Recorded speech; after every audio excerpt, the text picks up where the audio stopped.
The Atropus drifted silently in the void between stars, a derelict colonial hauler whose purpose had been swallowed by time.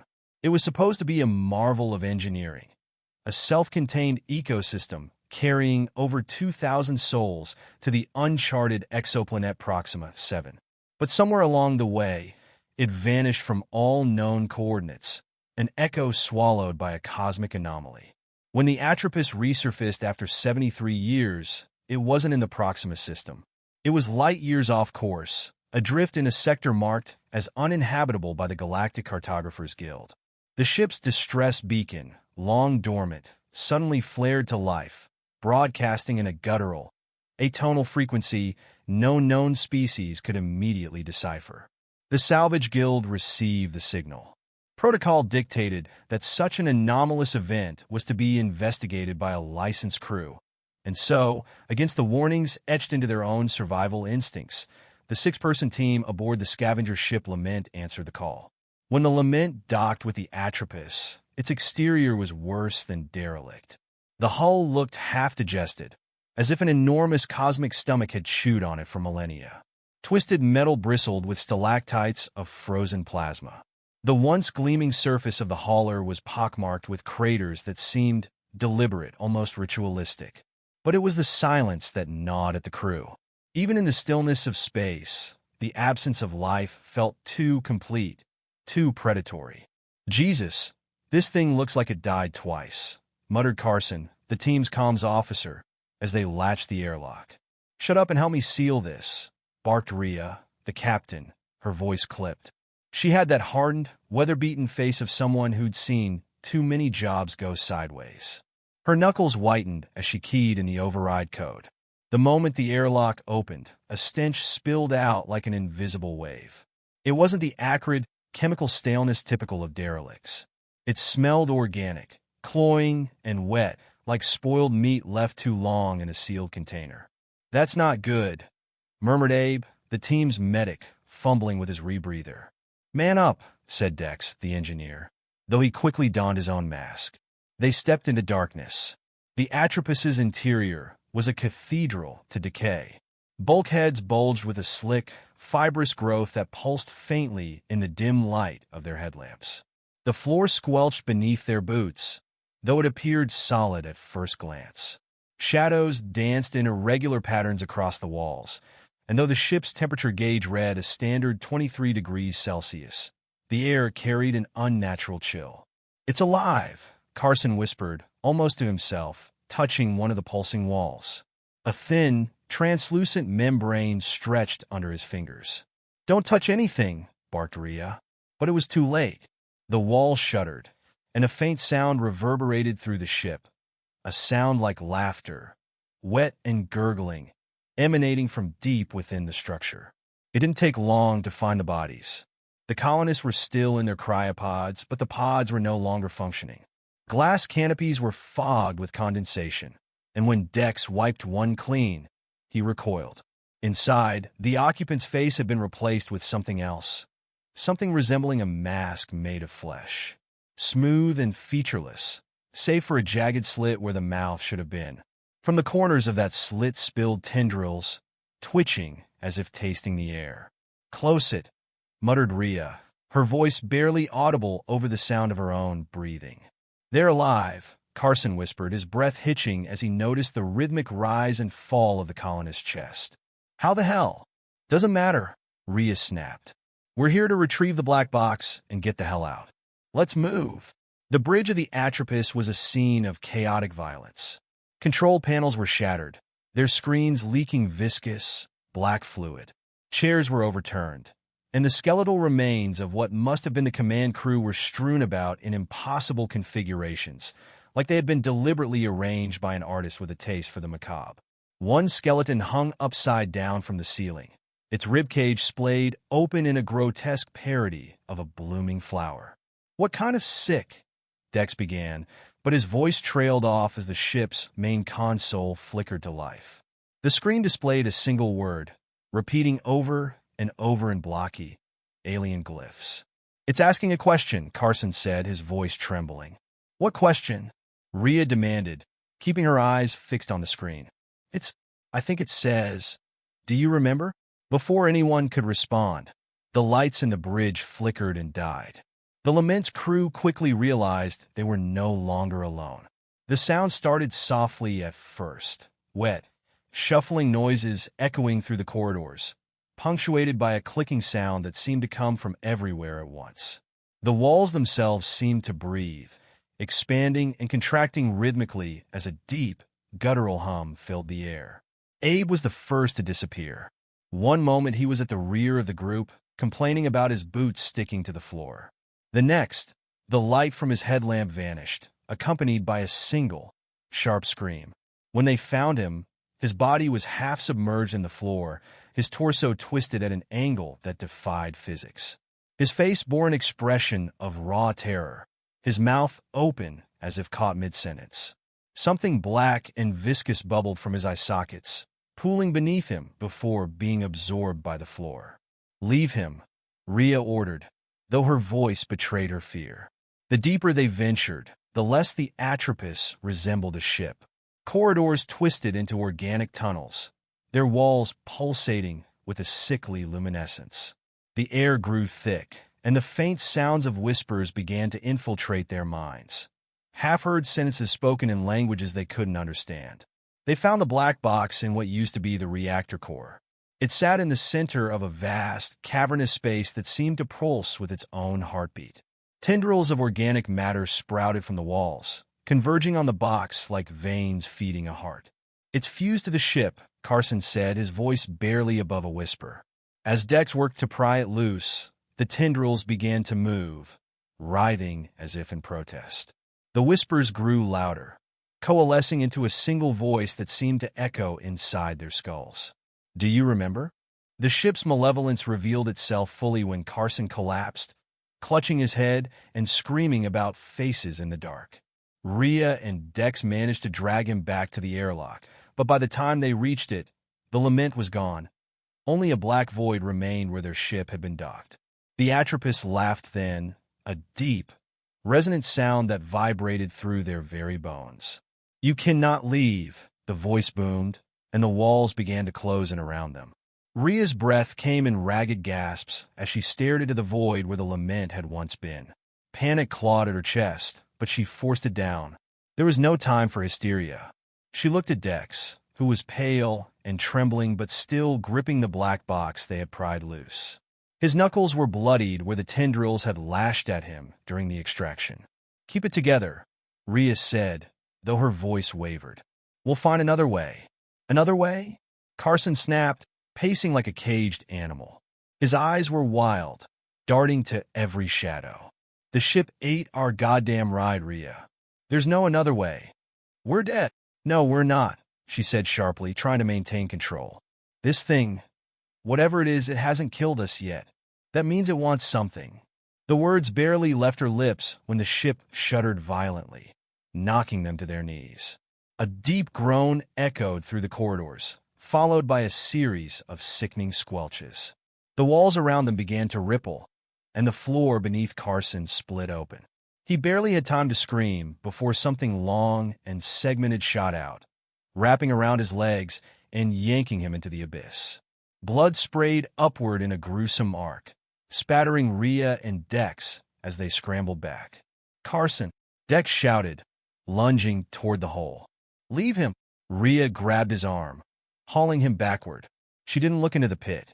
She didn't want to see what was down there. They ran. The ship seemed to shift around them, corridors elongating and twisting like a labyrinth.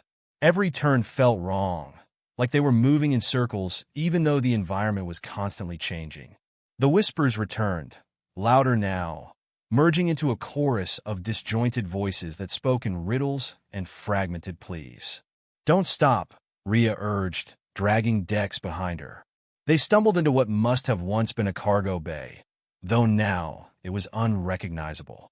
The walls were covered in organic growths, their surfaces glistening like raw flesh. The air was damp and oppressive, and in the center of the room stood a towering structure, a grotesque amalgamation of metal and organic matter that pulsed with a dim, reddish light. Dex fell to his knees, clutching the black box to his chest. "This is pointless," he muttered. "We're not getting out of here. We're inside it now." "Shut up," Rhea hissed, scanning the room for any sign of an exit. But her eyes kept returning to the structure. It seemed to radiate a malevolent intelligence, and she couldn't shake the feeling that it was watching them. "What do you want?" she shouted into the room, her voice trembling. The whispers fell silent. For a moment, there was only the sound of their labored breathing. Then the structure began to change. Its surface rippled, and a face emerged, a crude, shifting approximation of a human visage. "You do not remember," it said, the words reverberating through the room. Its voice was a cacophony of tones, overlapping and distorted. "Remember what?" Rhea demanded, her grip tightening on her weapon. "You were always here," the face replied. "You were part of US. You returned to complete the cycle." Rhea shook her head. "You're lying." The face distorted, stretching into a grotesque grin. "Do you know why the colonists never arrived?" Behind her, Dex let out a strangled gasp. She turned to see him staring at the black box, his face pale. It's not a recorder," he whispered. It's feeding them. It's part of them." The black box began to hum, a low, resonant vibration that made Rhea's teeth ache. Tendrils sprouted from it, wrapping around Dex's hands and arms. He screamed, dropping the device, but it clung to him like a parasite. "Get it, OFF!" he shrieked, clawing at the tendrils as they burrowed into his flesh. Rhea hesitated for only a second before raising her weapon and firing. The shot severed the tendrils, and the black box fell to the ground with a wet thud. Dex collapsed, his breathing ragged as black veins spread across his arms. The face on the structure laughed. "You cannot sever your connection. You are one of US." Rhea grabbed Dex, pulling him to his feet. "We need to go." "There's no way out," he rasped, his voice weak. "We'll make one," she snapped. The room began to close in around them, the walls pulsing and contracting as if the ship itself were alive. Rhea fired her weapon at the structure, but the blast barely left a scorch mark. The face sneered at her. "Fighting is futile. Accept your place in the cycle." "No," Rhea muttered, dragging Dex toward the nearest corridor. As they fled, the whispers returned, louder and more insistent. The ship itself seemed to writhe, and Rhea realized with growing horror that it was alive.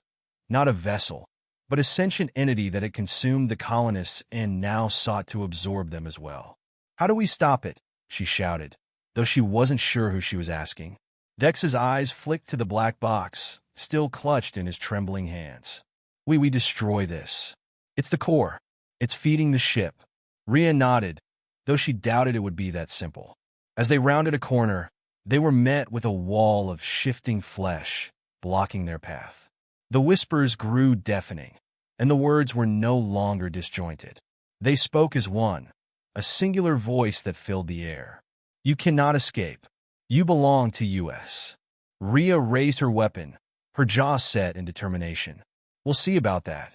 Rhea fired at the wall of flesh, the sharp crack of her weapon cutting through the suffocating whispers.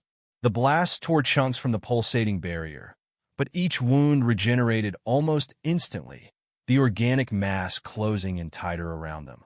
"Keep moving," Rhea shouted, dragging Dex as the ship's tendrils lashed out, writhing like hungry serpents. "I can't," Dex choked, stumbling and clutching the black box tighter. His veins were now entirely black, spreading like a web across his neck and face. His breathing was shallow, his eyes glazed. "It's inside me." Rhea stopped, spinning to face him. "What do you mean?" Dex's hand twitched, his fingers convulsing as though resisting an unseen force. "It's using me. The box, it's in my head. I can hear it."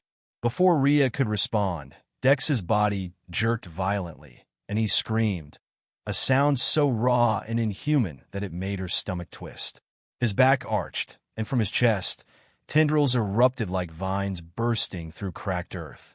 Rhea stumbled backward, watching in horror as Dex's body twisted and contorted. The black box melded with his chest, its edges fusing seamlessly with his flesh. His face distorted, his jaw unhinging unnaturally, as the whispers swelled into a deafening roar. "Destroy me." Dex managed to gasp, his voice mangled and wet. "Before it takes me completely." Rhea hesitated, her weapon trained on him. She couldn't bring herself to pull the trigger. "I can't," she whispered. "You have to," Dex begged, tears streaming down what remained of his face. "It's the only way." Suddenly, the tendrils from his body shot outward, wrapping around Rhea's legs and pulling her to the ground. She screamed, firing blindly as the blackened veins pulsed beneath his skin, feeding the entity inside him. "Remember," the ship's voice thundered, reverberating through her skull. "You cannot kill what you are." Rhea gritted her teeth and aimed directly at the box embedded in Dex's chest. She closed her eyes, muttered an apology, and pulled the trigger. The explosion was deafening. The black box erupted in a spray of gore and energy, sending Rhea flying backward into the fleshy wall. The tendrils released her, retracting violently as Dex's body collapsed in a lifeless heap. For a moment, the ship fell silent. Rhea staggered to her feet, her ears ringing. She stared at Dex's corpse, her chest heaving. The black box lay in fragments beside him, its alien surface no longer pulsing. She allowed herself a single moment of relief before the ship shuddered violently, more intensely than ever before. "You think this ends me?" The voice roared, its tone now laced with rage. The walls around her began to convulse, the organic matter splitting open to reveal jagged, glistening teeth. The ship wasn't dying. It was evolving, shedding its former shape like a snake shedding its skin. Rhea ran, her boots slipping on the slick floor as the corridors twisted and buckled. The path ahead seemed to stretch and compress at random, the very geometry of the ship defying logic. She could feel it behind her, a presence so vast and malevolent that it seemed to fill every corner of the universe. She stumbled into what appeared to be an airlock, though its surface was overgrown with tendrils and fleshy growths. The control panel flickered weakly, its display warped and smeared with organic fluid. "Come on," Rhea muttered, slamming her fist against the panel. "Come on." To her shock, the door hissed open, revealing the infinite void of space beyond. A wave of relief washed over her, until she realized the ship wasn't letting her go. It was ejecting her. A powerful force hurled her through the airlock, and she tumbled into the abyss, her suit's emergency thrusters kicking in just in time to stabilize her. She looked back to see the Atropus convulsing, its shape shifting into something monstrous. It no longer resembled a ship, but a vast, writhing entity, its surface covered in eyes and mouths that screamed silently in the vacuum. Her calm crackled to life, and a familiar voice filled her ears. "Do you remember now?" It was Dex's voice, but it was wrong, distorted and echoing as if spoken from 1,000 mouths at once. "What are you?" Rhea demanded, her voice trembling. "We are you," the voice replied, "and you are US. You will return." Before she could respond, the Atropus surged forward, its tendrils reaching for her like the arms of some ancient, forgotten god. Rhea screamed and activated her thrusters, propelling herself away from the monstrosity. She drifted for what felt like hours, her oxygen levels dwindling. The Atropus loomed in the distance, a writhing blot against the backdrop of stars. She could feel its presence, a gnawing hunger that tugged at the edges of her mind. Her suit's sensors flickered, and a faint signal crackled in her helmet. "Unidentified vessel detected," a robotic voice announced. She turned to see a small salvage ship approaching, its lights cutting through the darkness. Relief flooded her, though it was quickly replaced by dread. The Atropus wasn't finished. The ship's comms came to life. "This is the salvage vessel Herald. We've picked up your signal and are preparing for extraction. Hold tight." "No!" Rhea shouted, her voice hoarse. "Stay away. You have to." Before she could finish, the Atropus surged forward, its tendrils lashing out toward the unsuspecting ship. Rhea closed her eyes, a single tear escaping as she whispered, "I'm sorry." Rhea could only watch as the Atropus reached out for the salvage ship. Its tendrils moved with a terrifying grace, unfurling like the petals of a poisonous flower. The Herald's crew had no time to react. The massive, writhing appendages latched onto the vessel's hull and began to tear into it. Sparks and debris exploded into the void as the Herald was dragged toward the grotesque mass. "No," Rhea whispered, her voice cracking. "No." The Herald's calm channel crackled again. "What the hell is that thing?" a panicked voice shouted. Oh God, it's inside the ship." Rhea squeezed her eyes shut, trying to block out the screams that followed. The Herald was consumed in minutes, its lights extinguished as it became part of the Atropus. The tendrils retracted, pulling the wreckage into the pulsating, living entity.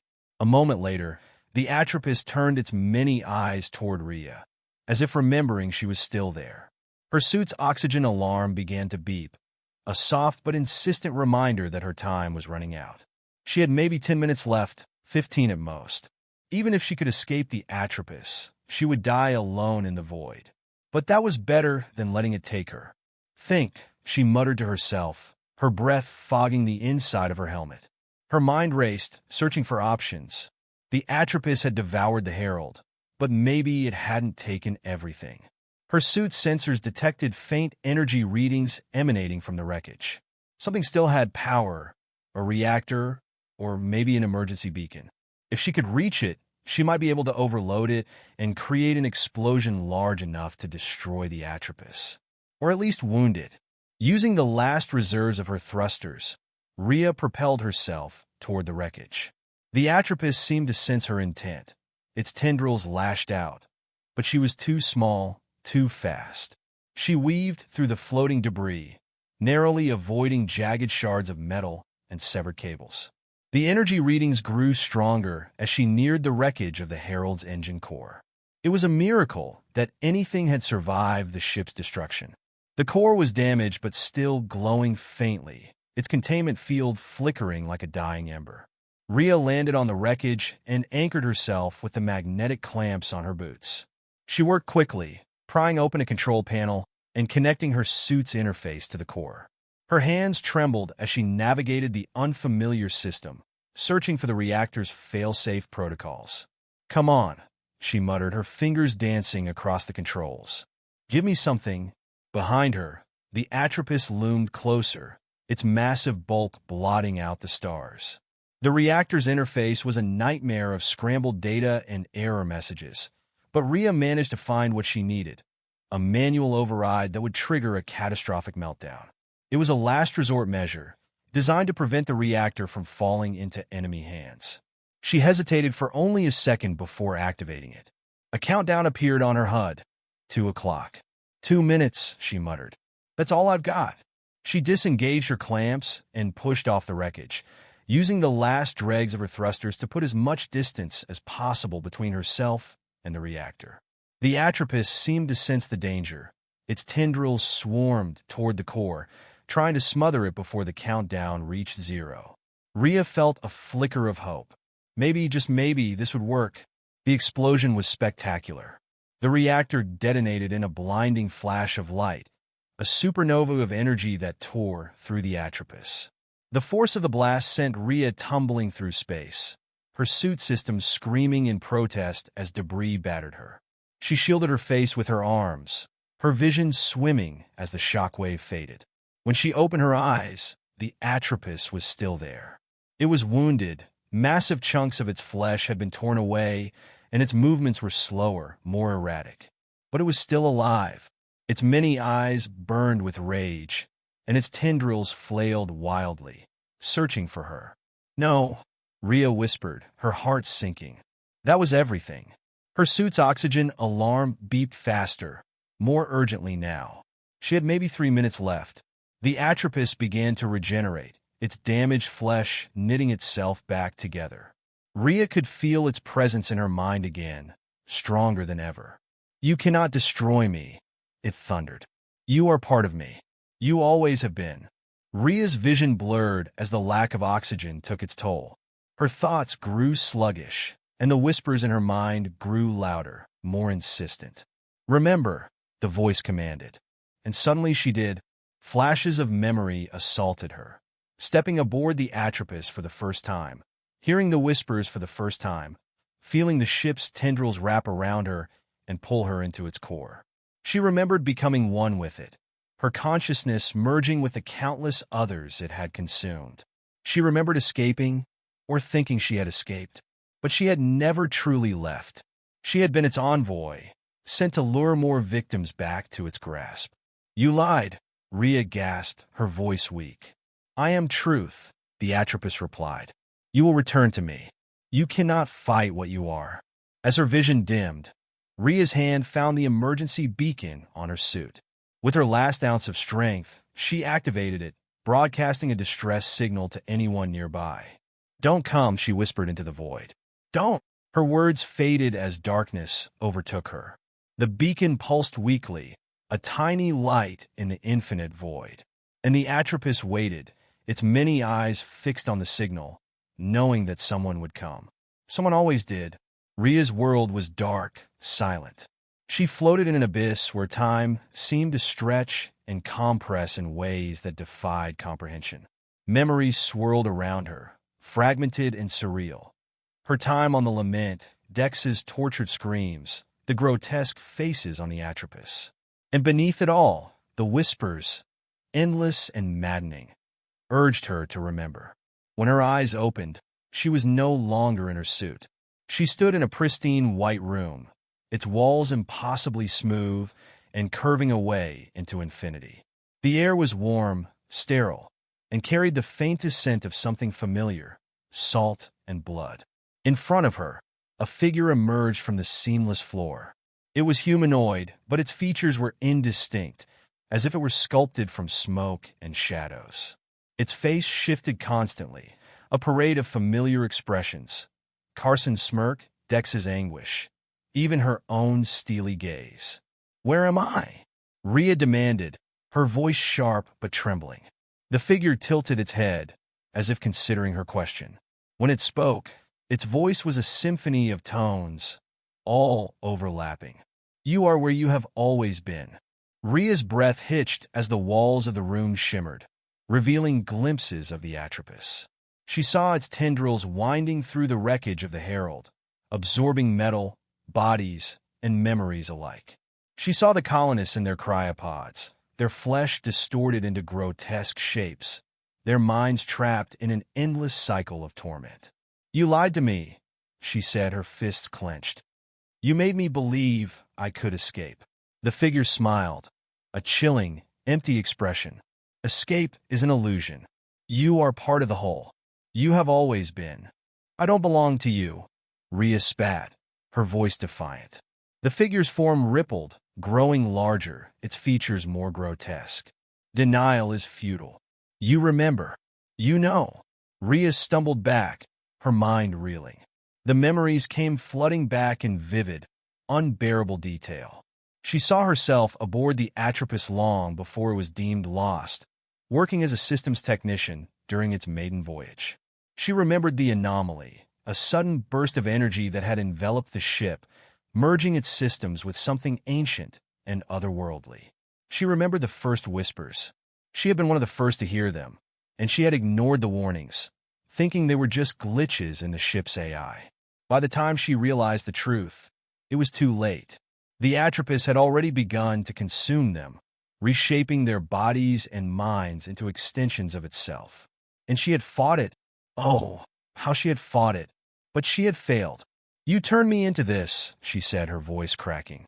"We freed you," the figure corrected. "Your individuality was a prison. Now you are part of something greater." Rhea shook her head, tears streaming down her face. "You took everything from me, my crew, my life. And we gave you purpose. We gave you infinity." She fell to her knees, clutching her head as the whispers grew louder. They weren't just voices. They were thoughts, memories, fragments of consciousness from every soul the Atropus had consumed. She could feel them clawing at her mind, trying to pull her back into the collective. But deep within her, a spark of defiance remained. Rhea stood, her jaw set. "You think you own me? You think you can just erase who I am?" The figure loomed over her, its form twisting and pulsating. "You cannot fight the inevitable." She took a step forward, her eyes blazing with determination. "Watch me." The room dissolved around her, and she was back on the Atropus. She stood in the middle of the cavernous space where they had found the black box. The tendrils writhed around her, their movements erratic and uncertain. The ship's voice boomed in her mind, but it no longer felt as overpowering. Rhea realized the truth. The Atropus was not omnipotent. It was vast, yes, but it was also fragmented, its consciousness spread thin across its grotesque body. It wasn't invincible. It could be fought. Her suit systems had been miraculously restored, and she quickly accessed its interface. Her oxygen was critically low, but there was enough to keep her alive for a few more minutes. She scanned the ship's interior, searching for anything she could use as a weapon. Her eyes landed on the central nexus, a pulsating mass of organic matter and machinery that glowed faintly in the distance. If the Atropus had a heart, this was it. "You want me to remember?" she muttered, gripping her weapon tightly. "Fine, let's make some new memories." As Rhea moved toward the nexus, the ship fought back. The walls twisted and buckled, trying to trap her. Tendrils lashed out, slicing through her suit and tearing into her flesh. She screamed but pressed on, her focus unyielding. The whispers grew frantic, their tone shifting from commanding to pleading. "Stop! You will destroy us."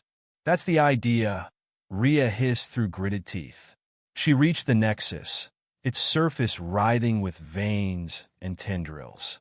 The energy emanating from it was overwhelming, making her head throb and her vision blur. With a primal scream, she raised her weapon and fired. The nexus exploded in a cascade of light and sound, a cataclysmic eruption that shook the Atropus to its core. The whispers turned to screams, then silence, as the ship began to collapse in on itself. Rhea was thrown backward, her suit systems failing one by one. She drifted through the crumbling remains of the Atropus, her vision fading. For the first time in what felt like an eternity, the void was quiet. As the last fragments of the Atropus disintegrated, a faint beacon flickered in the distance. A rescue ship approached, its lights cutting through the darkness. Rhea's body floated, lifeless, but a faint smile remained on her lips. She had won, or so she thought. In the rescue ship's cockpit, a faint whisper echoed through the comms. "Do you remember?" The rescue vessel, Ecliptic Dawn, approached the scattered remains of the Atropus with caution. Its crew, a team of hardened deep space salvagers, was accustomed to strange sights, but this was something altogether different. The destruction wasn't natural, it was deliberate. The air crackled with residual energy, and fragments of organic matter floated amidst the wreckage like pieces of a shattered predator. In the dim glow of the ship's floodlights, they spotted her, a figure in a torn, oxygen-depleted suit, drifting lifelessly through the void. "Got a body," said Captain Ellion, her voice tight over the comms. "Bring it aboard." Rhea's body was placed in the medical bay, her suit peeled away to reveal the damage inflicted by the Atropus. Her skin was pale, her veins blackened, but somehow, impossibly, she still drew shallow, ragged breaths. "She's alive," the medic muttered, his voice filled with disbelief. "What the hell happened to her?" Ellion asked, staring at the monitors as they attempted to stabilize Rhea's vitals. The medic shook his head. "Whatever she went through, it's a miracle she's even holding together." Ellion frowned, her gut twisting with unease. Something about this didn't feel right. When Rhea's eyes opened, she was surrounded by unfamiliar faces. Bright lights burned above her, and a sterile scent of antiseptic filled her nostrils. Her mind was foggy, her thoughts disjointed. "Where am I?" she croaked. "You're safe," Ellion said, her tone calm but firm. "We picked you up near the debris field. Can you tell us what happened?" Rhea stared at her, the memories flooding back in a chaotic torrent. The Atropus, the voices, the explosion. For a moment, she considered telling them everything, but then she stopped herself. "It's gone," she said instead, her voice hollow. "The ship. It's gone." Ellion exchanged a glance with her crew. "You're the only survivor?" "Yes," Rhea said, the lie rolling off her tongue with surprising ease. For the next several days, Rhea remained aboard the Ecliptic Dawn as they returned to their home station. The crew treated her with cautious kindness, but she felt their unease. She was an anomaly, a ghost pulled from the wreckage of an impossibility. As her strength returned, so did the whispers. They were faint at first, like echoes carried on the edge of her thoughts. But with each passing hour, they grew louder, more insistent. You cannot escape. Rhea clenched her fists, her nails digging into her palms. She had destroyed the Nexus. She had seen the Atropus disintegrate. It was gone, wasn't it?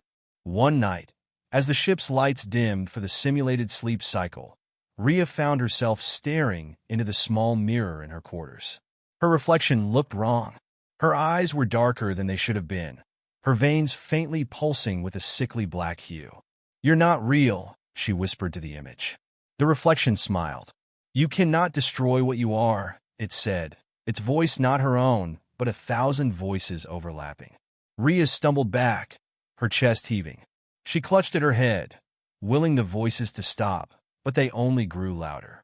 "You are the seed." The Ecliptic Dawn docked at Alcyon Station, a bustling hub on the fringes of colonized space. Rhea was given clearance to disembark, but before she could leave, Captain Elian stopped her. "Take care of yourself," Elian said, her expression softening. Rhea nodded, forcing a smile. "Thank you for everything." As she stepped onto the station, she felt a strange sense of relief. The ship was behind her. The Atropus was gone. She could start over. But deep down, she knew better. Weeks passed, and Rhea tried to rebuild her life. She found work as a systems consultant, moving between stations and colonies, never staying in one place too long. She avoided the news feeds, knowing they would eventually report the strange phenomena spreading through the sector. Ships vanishing, stations reporting strange biosignatures, whispers haunting the minds of those who had been near the Atropus's wreckage. The Atropus wasn't dead. It was spreading, and Rhea was the catalyst. One day, as she sat alone in the dim light of a station sidebar, her comm unit buzzed. It was a private channel, one she didn't recognize. She hesitated before answering. "Hello?" The voice on the other end was distorted, layered with static. "Do you remember?" Rhea's blood ran cold. She dropped the comm unit, her heart pounding. She could feel it now, the presence she had tried so hard to deny. It wasn't just inside her. It was her. The Atropus had planted its seed deep within her mind, and now it was awake. She stood, leaving the bar without a word. As she walked through the crowded station, her reflection followed her in every surface, always one step ahead, always smiling. In the weeks that followed, the station fell silent. The whispers began, faint at first, then louder. The walls pulsed with a strange, organic growth, and the station's lights dimmed as the power was consumed. By the time the Galactic Authority arrived, the station was gone, replaced by a writhing, monstrous mass that bore an uncanny resemblance to the Atropus. And in the center of it all stood Rhea, her eyes glowing faintly, her expression serene. She was no longer fighting. She had remembered who she was. She was the Atropus, and it was hungry,